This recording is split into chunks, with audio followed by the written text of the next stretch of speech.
台中新社的花海特别打造展览馆，会当看到70年代农村的社会。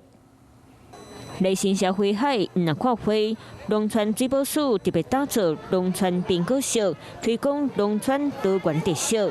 场馆内底建造70年代政府古早味装潢，邀请民众同齐来熟悉中苗地区的农村产业。介绍我们台中苗栗跟我们的彰头渔家最有特色的农产品。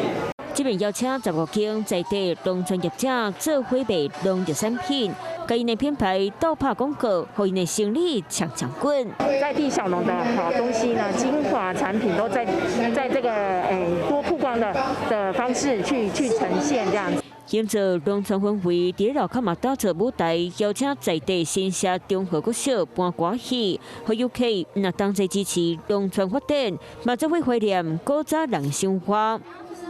Hello， 我是郑雅芳。想要抢先掌握最及时的新闻资讯吗？赶快订阅、按赞、开启小铃铛，锁定华视新闻 YouTube 频道。